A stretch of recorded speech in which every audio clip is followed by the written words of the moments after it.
Give us a second. We're cheating to get the run set up. Yeah, right now I'm literally working on figuring out the cheat code so I can get a file because I don't remember what it is.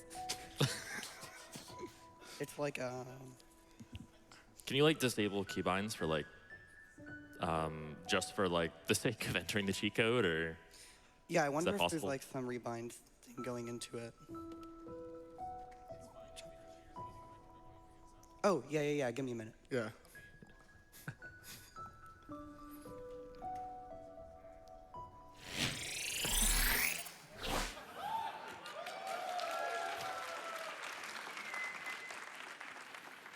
All right, guys, one brief moment before we get that run set up for you. We have $10 from Tal46.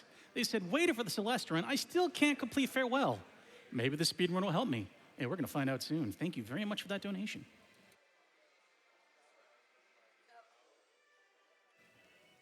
I just want to take this time to remind you guys we have a lot of ground to cover for that Pokemon Blue No Save Corruption task run later tonight. We're at 14,000 out of 175.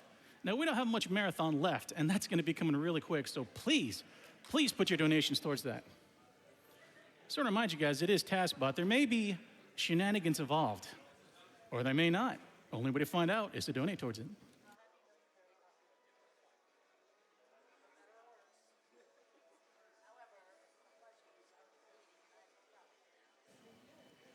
On that subject, Hoffer55, since it's $25, they say donating for the Pokemon Task Run. Love everything TaskBot related to GDQ, and Blue version holds a special place for me as my first Pokemon game.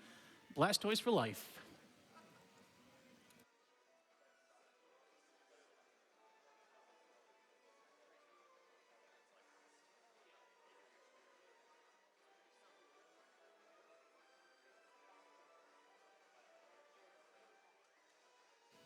All right, let's try this again, boys and girls. It's time to throw this flarebear for his run of Celeste. Farewell. All right, so hit up the IGN guide, found the cheat code. We're ready to start the run. So this run is actually an IL, which I think is pretty cool to have in a marathon, but this is Farewell. This is a recent addition to Celeste, which they added as kind of a homage to the game. And it's pretty cool because the way it was designed, it was like added to the game after speedrunners had spent enough time like optimizing this game and finding new stuff. And so like, if you just take, for example, demo dashes, which is like many times shown tech at this marathon where like you do a crouching dash and you get a smaller hitbox and you go through spikes. In the base game, like you can't really do that just like wherever you want in real time because and the way base spikes work, it ends up being like a pixel perfect one every time. But when they made this chapter, they like worked around that and added a bunch of spike gaps that are like 3 pixels wider and allowed that to make it way more dynamic to play. So that's just an example of what this chapter is gonna be like. There's a lot of instances where you can do risky strats that are literally all completely intended. So it's really cool. This level is really long. Mm-hmm. It's got 9 different checkpoints, as you can see, all of which are vastly different in style. So it's almost like we're going into a brand new level each time, and we'll be pretty much explaining how their mechanics are whenever we enter them. Yeah, I always like to call this Celeste 2, honestly, back when I ran this for a while, and you'll see why. Because it's basically a totally different game, but it's gonna be pretty good. My Twitch URL is wrong. It's flarebear SR. No. With that said, and this is my wonderful couch. We've got TGH and YP. You may know them. These were the 2 that raced Celeste any % at its first showing at this event. But you haven't really played this game in quite a while now, have you? It's been a hot minute. Might know me for losing the race. I know a thing or 2 about losing races, don't worry. We want to get a countdown going? All right, sure. Let's go. 5, 4, 3, 2, 1. Let's go. Good luck, Flare. All right, so I'm not going to talk too much about the actual story of this level because it is a very story-based level. But basically, we're going to the moon to chase a bird. And Battleline thinks that's stupid, so she isn't going to help us. Which means for the entirety of this chapter, despite it being chapter 9, we don't actually have 2 dashes like we did in the chapters before. You'll notice right away doing some Chapter 9 specific speed tech. I forget the actual specifics of why it works. I think it has something to do with you actually hitting the top few pixels of these like floating moon blocks. But if you do a demo dash off of the top of those, you get an extra speed boost, and you go super fast.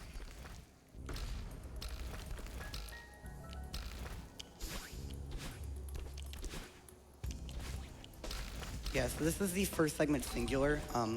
The main checkpoint gimmicks here are these pufferfish. These are like all throughout the level, but this is where they're introduced.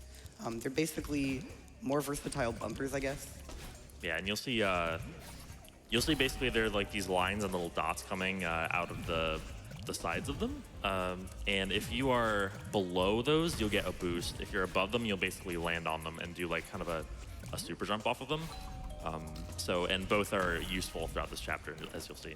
And just like bumpers, whenever you get that speed, if you're holding the same direction, you get twice as much speed.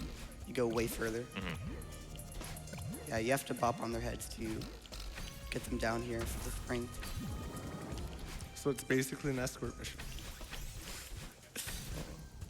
This is the, oh, no. This chat's pretty tight.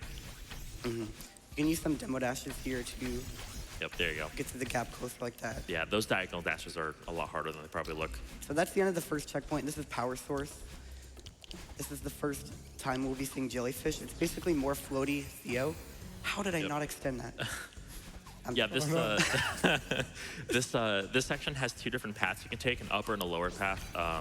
This upper path actually went through quite a few revisions on the dev team's side to sort of make it better for speedrunning.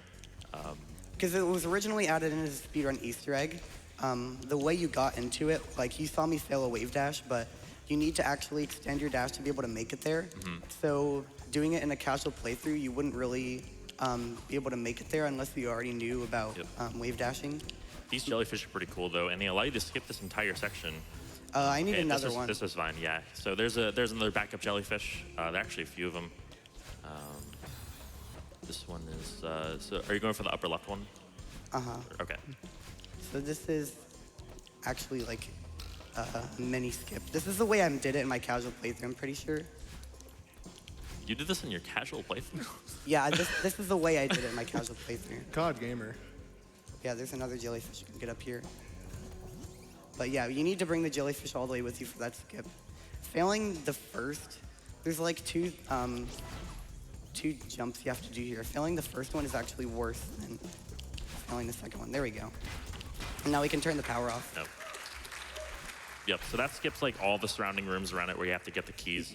And now we're gonna do the second part of the skip, which involves doing some, doing a neutral jump up there and then throwing this jellyfish over to the right and then dashing up and through. Very nicely done. Up.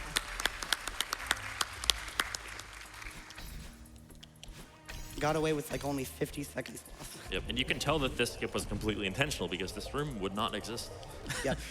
It would not exist if we didn't need to do it, or if we couldn't do it, rather. So this is Remembered, which is, in my opinion, the hardest checkpoint in the chapter. I agree. Pretty much every room in the screen has like a really precise strat in it, starting like right here. So basically, the later you grab a jellyfish, after dashing into it, you get slightly more momentum from it. And so if you delay like your jellyfish grab as late as possible, you can like barely make it up to that second floor, like skipping the spring and stuff. Did we mention the mechanics of the jellyfish? I said it was more floaty Theo. Yeah. But yeah, basically like if you grab them while you have speed, they keep it really well. It's a good example of that here. Nice Yep. skip.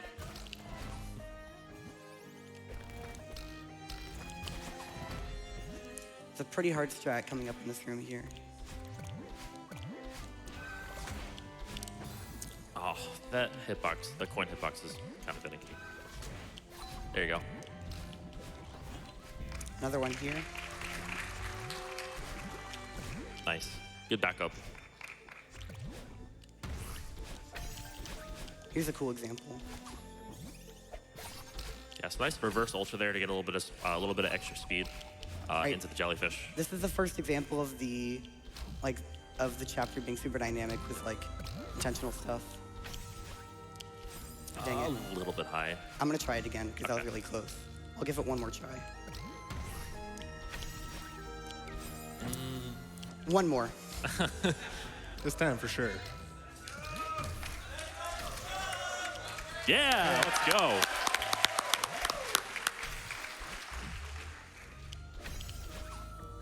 All right, so that is the end of Remembered. Yes, here we get this heart. It's actually a fake heart. It actually, yeah. So I won't go into it too much, so as not to spoil some of the story of this. If you haven't played this chapter, by the way, How did I mess that up? would highly recommend playing this chapter. By the way, we can skip that gate with a, I think it's a reverse. It's a reverse jump dash and a either a demo hyper past it or just a wave dash past it. Isn't that where the game teaches you how to hyper? Yes. So the tutorial segment I just went through is where the game teaches you how to wave dash for the first time. So like you can see with these Yeah. blocks here, this is where it starts expecting you to actually use this speedrun movement. So there are gonna be a lot of really difficult screens and puzzles coming up. This section is really long. By the way, breaking news. Oh.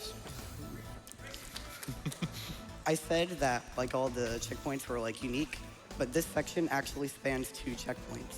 So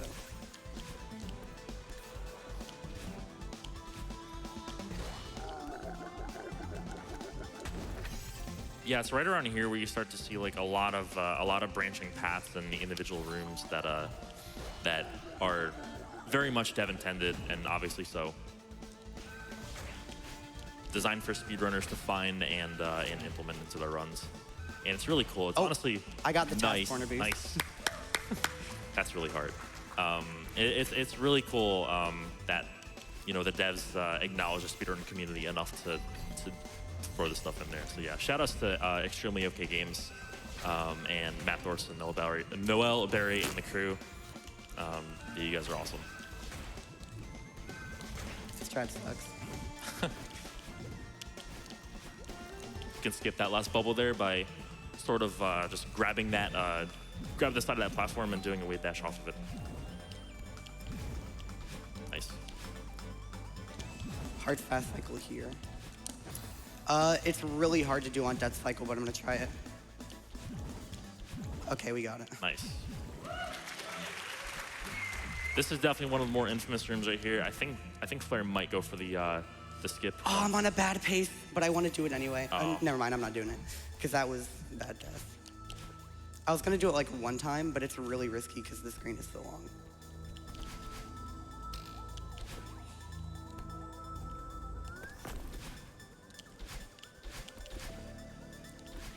Yeah, it's just like there are a couple points in this chapter where like each room is just like, it's just like really cool strat after really cool strat after really cool strat. There's one right here. Skip those double dash crystals to the bottom right by chasing that platform down there. Uh-oh. Please. Oh my. Oh wow, that's fine. Oh, Nice. I got the moon boost. Nice move boost.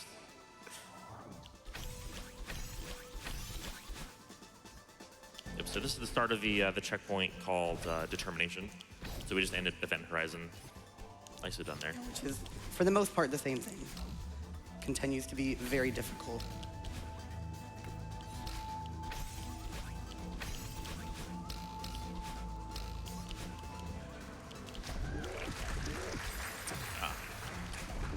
The end of the screen has a strat where you can actually skip this last bubble here. So if you just dash straight right and then down through, good stuff. All right, there are a bunch of demo dashes coming up the next 2 screens. I'm gonna try all of them. So here's one. These are generally each a 3-pixel window. How did that not? I don't know how that missed, I'll be honest with you. I will try it one more time. Nice, there it is. All right, so there's an alternate path here. You can demo dash right there. Ah, yeah, should've that's made it. Yeah. Nice. Oh, that's Failed the easy one. nice. Big boost coming up here. Whee! Got it. Nice. And a nice little wall jump underneath there to get that feather without activating that last platform. The Nicely screen done. sucks.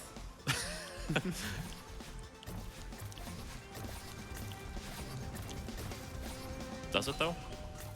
That strat I is don't know. pretty This seemed pretty good. good. Go! Oh my god.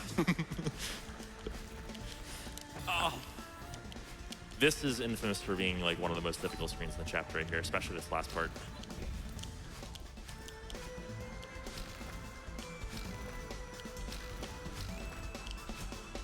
No problem. Stuff.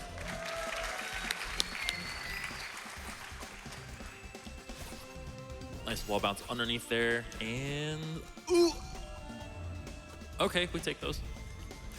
Oh, okay, we don't take those. You can blame that one on me. How?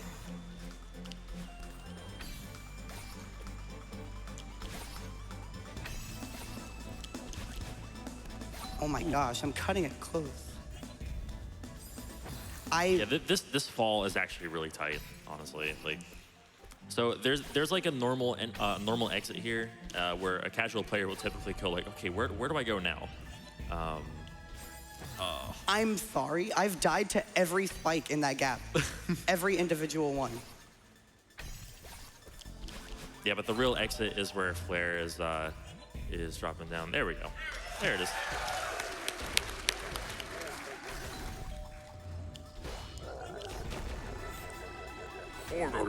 Shout out to Kevin.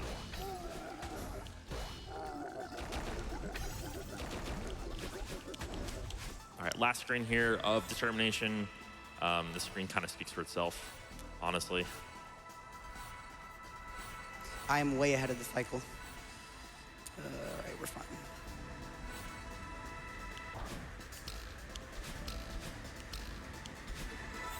Nice, so this last part here, you hit battle end, but you have to make it so that you don't hit the stars on the way up. And nicely done. Good. All right, this checkpoint coming up is brutal. Yeah, so this part here, so as far as the chapter goes, it introduces these like colored musical rhythm blocks, which you typically find in categories like, I guess, no, you don't really see them at any percent, but, or you do, I guess. But in categories that involve getting cassette tapes for B-sides, you see these cassette tapes a lot. Excuse me, you see these colored blocks a lot, these rhythm-based platforming blocks. This section is literally every room has them. Yeah, so all the strats here are based on color block cycles, pretty much. Nice there.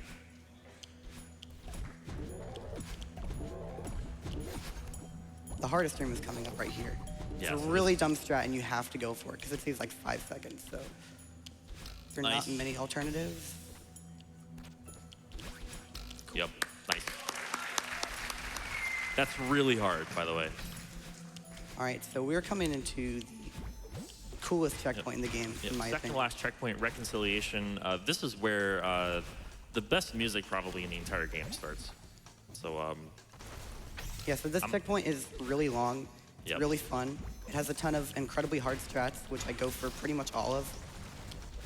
And yeah, in addition to that, this is the part of the chapter where Madeline teams up with a bird, and now we have to free the bird instead of chasing it down, because we realized we were being mean before. Yep. So. I'm probably gonna stay quiet, and I'm gonna shut up for the rest of this chapter probably because this music is amazing. Shout out to Lena Rain, composer of the soundtrack.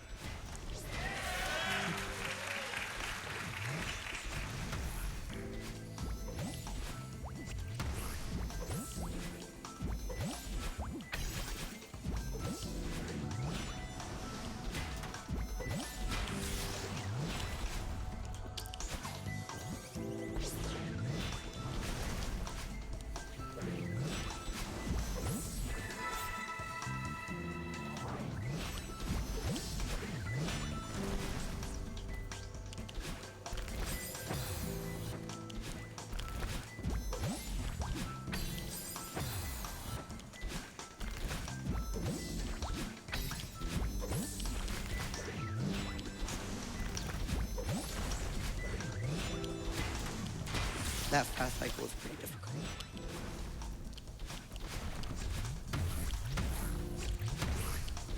Nice.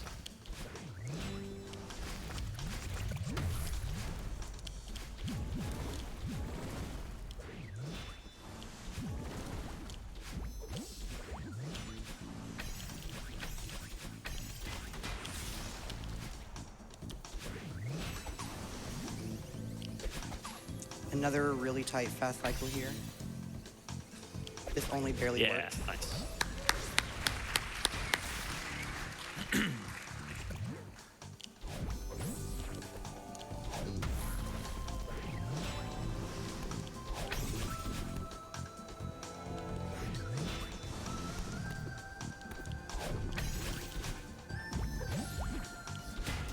Nice. Another cycle-based strat there.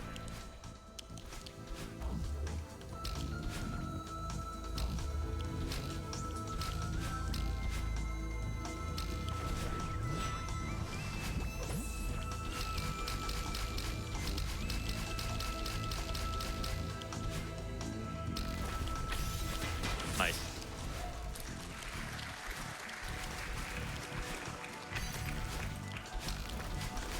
The screen gets pretty crazy near the end of it.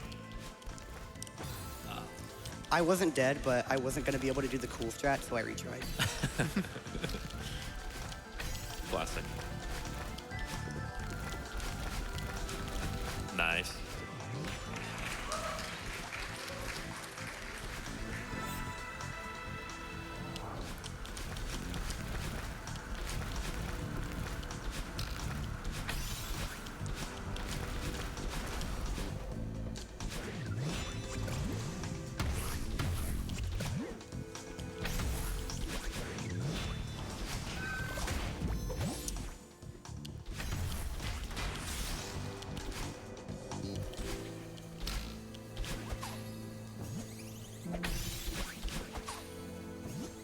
All right, so we got one more screen here, and then the final checkpoint. The final checkpoint is essentially the seaside, if you're familiar with the main game of Celeste. It's essentially, like, it's a 1.5-minute long screen on a good day, basically. So, yeah, here we go. Let's do it.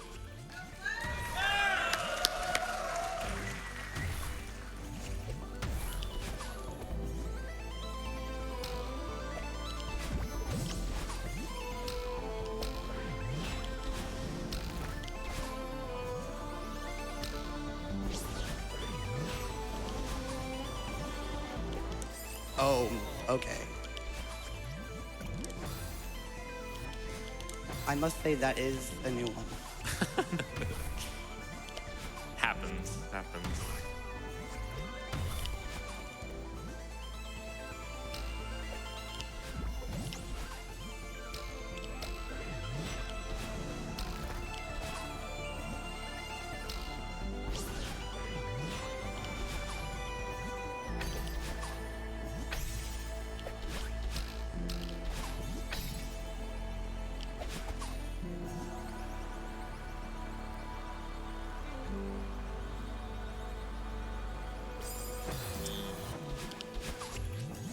This screen's really long. It's the longest screen in the game by far. I rushed going for a fast cycle. So, This screen is also evil because there are binoculars at the beginning of the screen, but they only allow you to go up to the part where you go up. They don't show you like more than half the screen, essentially.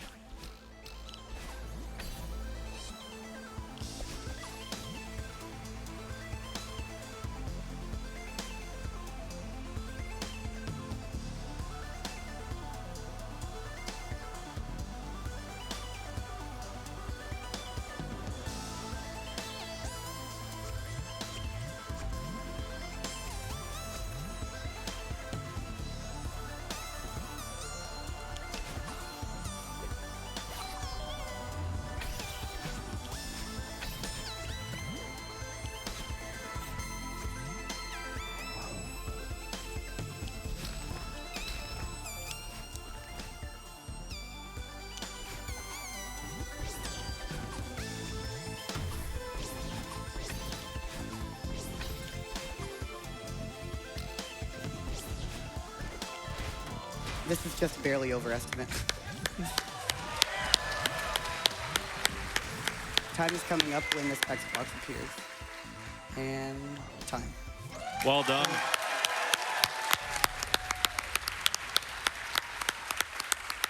And that's chapter 9.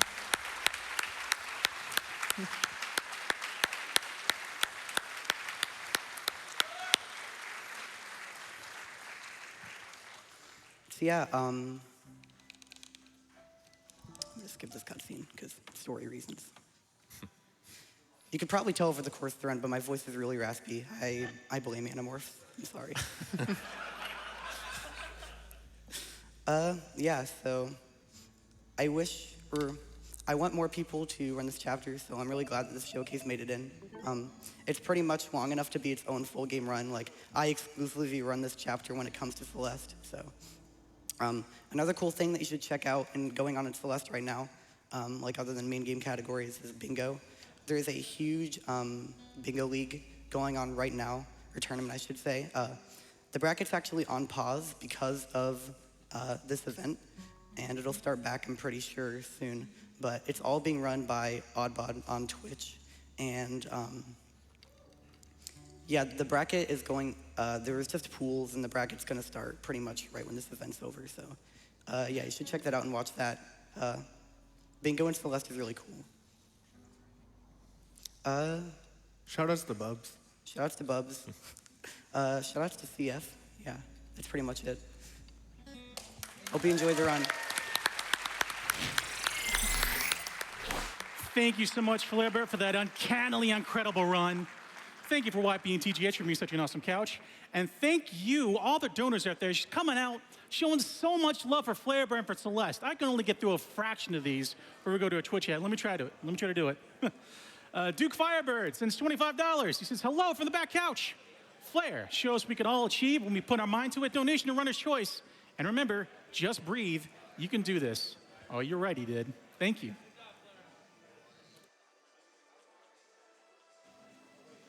During that run, we have received a $3,755 donation from Kana Natsuno. They say the amount of this donation is equal to my death count to beat farewell. Good luck to all the runners, and thanks to all people who made this awesome event possible. Thank you so much, Kana.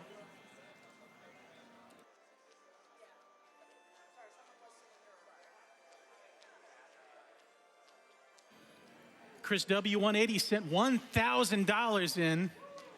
Said I had to donate during a beautiful game that brings awareness to a real issue. Thank you, Flarebear SR, for running the game. Thank you, GDQ staff, and let's get that Pokemon Blue task going.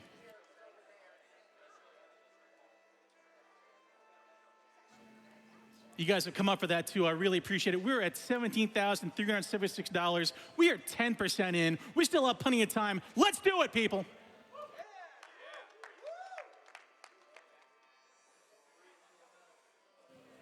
Oh man, so many Celeste donations. Man, so much love. Got $15 from Phoenix 144.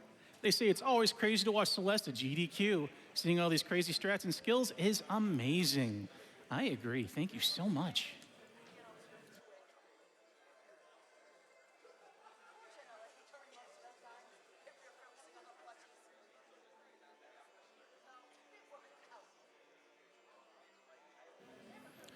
Quadrant 9 sends us $50. They say Celeste is one of my favorite games of all time. I just had to donate during this run. Let's climb that mountain. Thank you.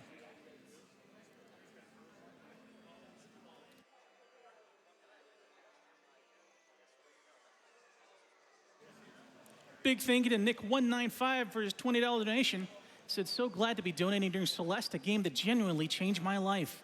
Amazed by the skill level on display here. Some of these individual screens here took me a week to get through. Thanks for all you do. Well, thank you, Nick. We do appreciate it.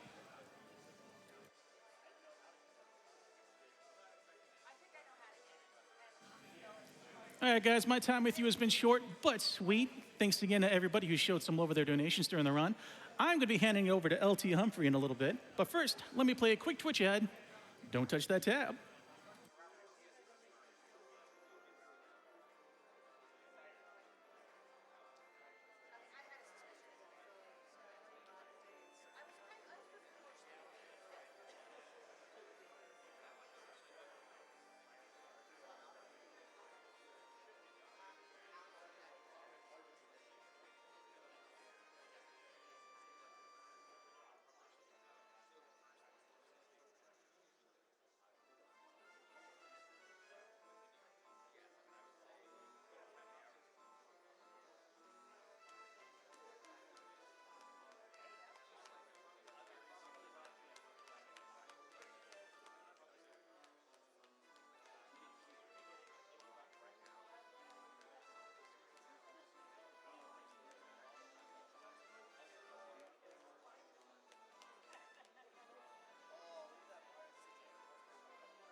Good morning from AGDQ and welcome back. This is your host for this next block, LT_Humphrey. We have $100 from Ishkabibble with a note that just says, less than 3. We have a $250 donation from Zubura, no comment.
As we get ready for a couple of great Pac-Man runs here, it's worth remembering that we do have the bonus game incentive for Pokemon Blue going. We're currently at 18,000 out of 175,000, so we need a little bit of a push on this one. We got plenty of time.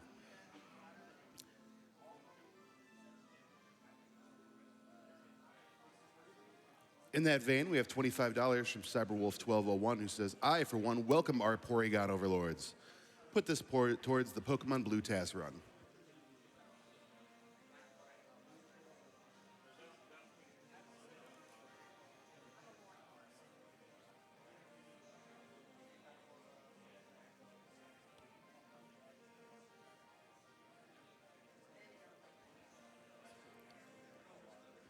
I know we're looking forward to some Pac-Man, but we have to say this one. Elsky donates $2,256. It says, donated $1 for each death in my first playthrough of Farewell. I love Celeste, I love the Celeste speedrunning community, and I'd love the chance to support a wonderful charity. Thank you, Elsky. I'm sorry about all your deaths. I think I had more.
Peter137 donates $10 and says, I just want to see the TASBot completely obliterate Pokemon Blue. I think we all do, Peter. All right, it looks like we're about ready.